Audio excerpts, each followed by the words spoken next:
Good morning, everyone, and welcome to the Building Charleston podcast, the podcast where we take a moment each week to meet the people who are changing the landscape of Charleston, South Carolina. My name is Matt Chapdelaine. I am the host of Building Charleston.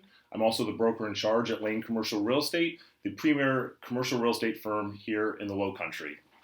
Today we're recording our first podcast of 2020 at the offices of Lane Commercial Real Estate and the Building Charleston studios. A reminder that you can not only listen to this podcast on your favorite podcast station, so that's Apple iTunes, Google, Spotify, whatever you want, but we're also recording this live on YouTube and Instagram, so we have multiple platforms that you can watch it in the year 2020. This week's topic focuses on a growing industry, someone called a budding industry, according to Wikipedia, and I'm going to read from this right now. According to Wikipedia, the Hemp Farming Act of 2018 was a proposed law to remove hemp, defined as cannabis with less than 0.3% THC, from the Schedule I controlled substances and making it an ordinary agricultural commodity. Its provisions were incorporated in the 2018 United States Farm Bill that became law on December 2018. Most of you probably know hemp as the plant that's used to create CBD oil that we see more and more these days, but as well, it's found in a lot more. And today's guests are going to tell us a little bit more about the CBD and the hemp industry. So today's guests are Matthew Gwynn from the Holi Leaf, a CBD oil shop here in the Charleston area, and Artie Perry, who's an Independent Hemp Industry Advisor in Charleston. Guys, welcome to the Building Charleston podcast. Thank you. Thank you. So before we get started, I think it's important for the listeners to know a little bit about you. If Matt, I'll start with you. Can you tell us a little bit about who you are and what your business is? Well, my name is Matthew Gwynn, and I started the Holi Leaf, I guess, in the beginning of last year, 2019. And the whole idea came about in, I'd say, 2018, when I'm just going through a lot of stuff in my life and just a lot of changes, and I just had a baby, and I've always been business minded and always wanted to start a business of my own, and I've always been cannabis friendly and in that whole market realm, but when CBD came about, it was like that platform to start a business and to help people from all the benefits, and I've seen it firsthand who it helps, and it's just good. Awesome. Good. Well, I want to dig into some of the benefits as we kind of move through the show. But Artie Perry, if you wouldn't mind telling us a little bit about yourself. Yeah, sure. I'm native of South Carolina. Grew up on a dairy farm here in Barnwell County, which is not too far away from Aiken. Mm-hmm.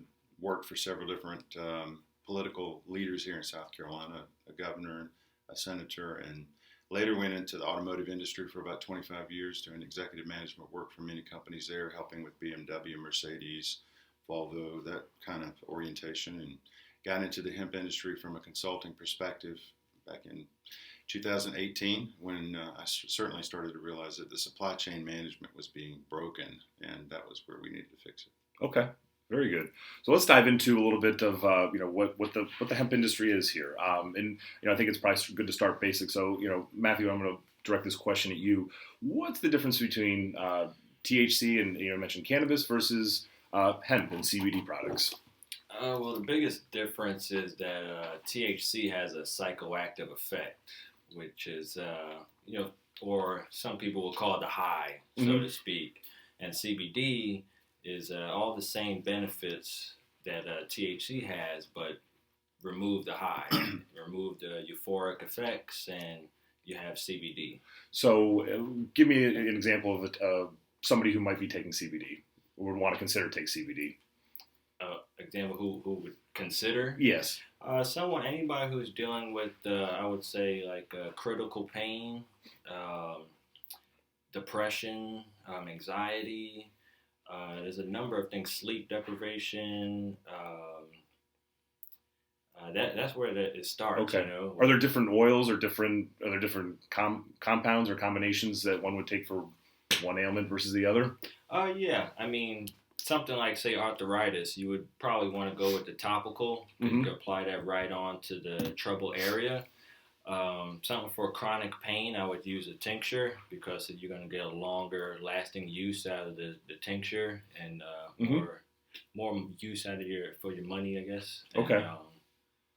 It goes by preference too. All right. So Artie, we see CBD shops, and obviously it's become much more prevalent. And as we drive around town, we see shops like the Holi Leaf over on Johns Island or West Ashley. We kind of debate as to exactly what part of the city that is. But kind of going big picture, we've talked a lot. I know you've got your pulse on what's going on. I think hemp, as it applies to the industry of hemp, is so much more than just the CBD oil, or can be. Tell us a little bit about what you're working on.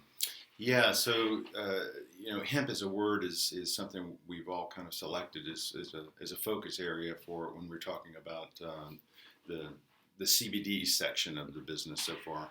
It's all a cannabis plant. It's just different versions of cannabis. But we know that word has taboo nature, so we're creating our own language as we go along.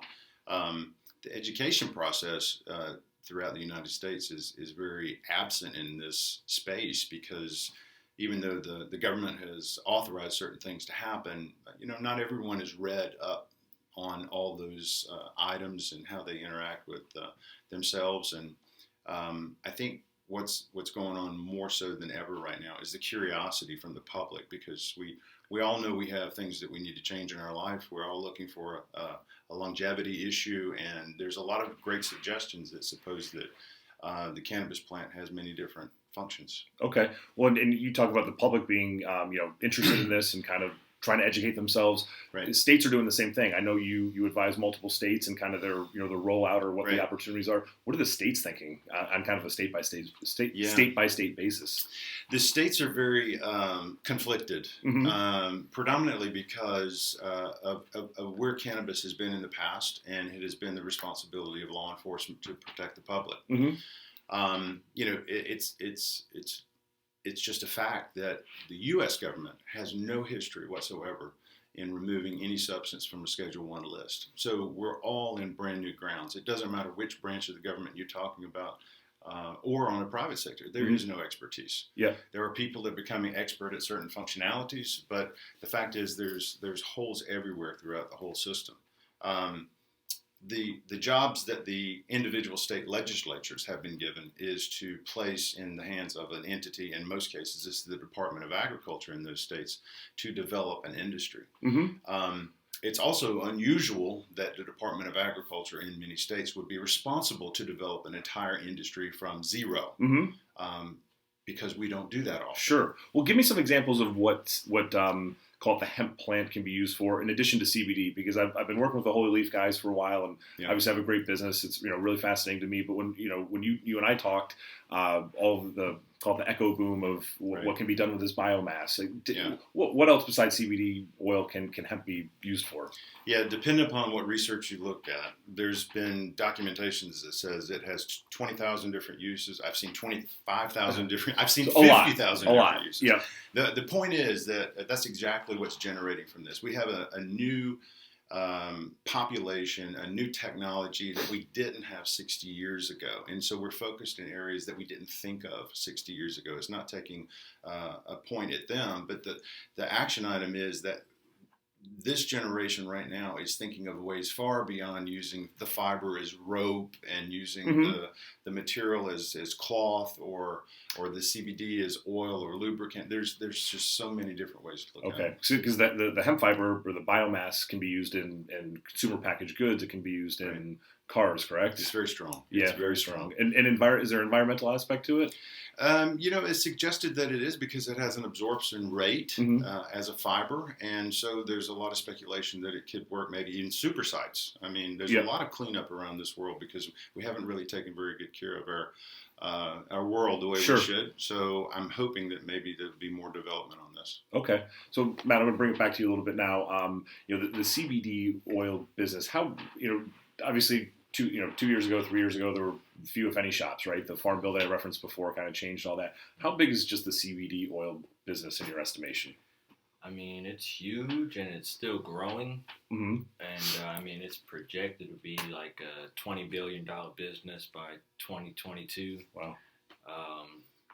And things are going to change from CBD because it's not even the only cannabinoid in the plant. You know, right now it's the cheapest, and it'll change later to CBN or CGN or some of these other ones. Do you expect that any of the stuff that Artie might be working on, some of these, the fiber or some of these alternative uses, will maybe like affect the price? Will it drive down the cost because there's more hemp production? Will it drive the price up because maybe there's more demand for other uses? Any thoughts on that? Well, my concern with that would be is the quality of it. I wouldn't want just mass-produced hemp unless it's going to be quality. Because the products are only going to be as good as the person who's growing it, the flower. There's people who grow a crop and then they got to throw it out because it tested too high or something like that. So that's very big. Well, so that leads me to another good question. At least I think it's a good question.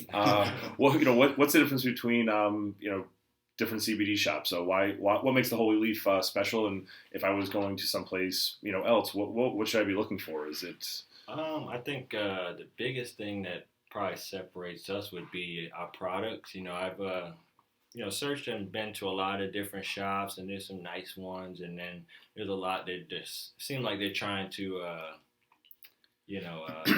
imitate someone else, or just grabbing all the CBD oil they see on the market and just throwing it in their store.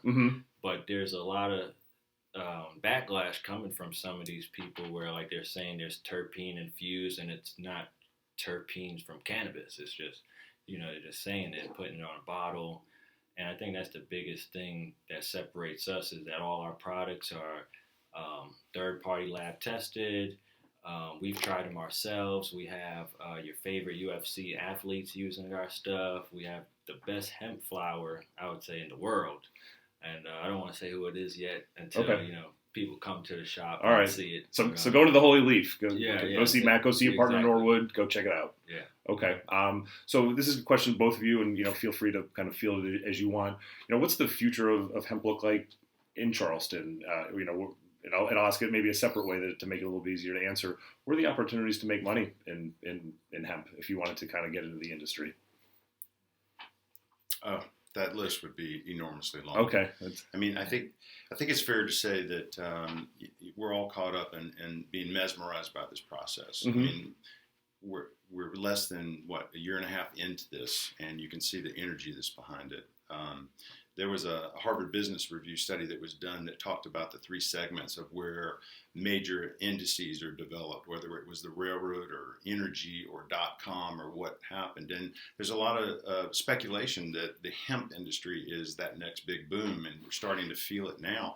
And so when you go from where we are in this wild, wild west, where everybody's just rushing in to do anything and everything short-term or long-term, we get into the next stage where we're talking about the rapid growth and the consolidation.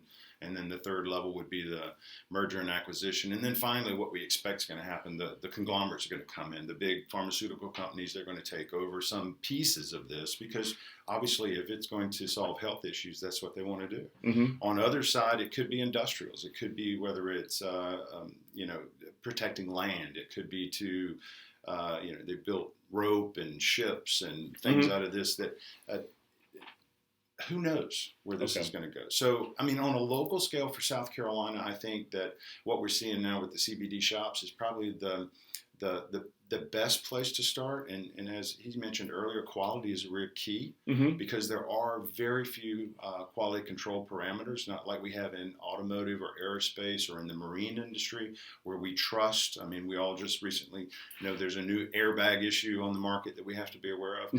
There is no airbag protection issue in the hemp industry right now. And so the regulations that he's talking about are things that are really needed to protect the public. So in terms of, an item that might be holding, the industry back, what's the biggest thing? Is it government? Is it public education? Is there something that, we're not talking about that's probably holding it back? Or is it just, be patient?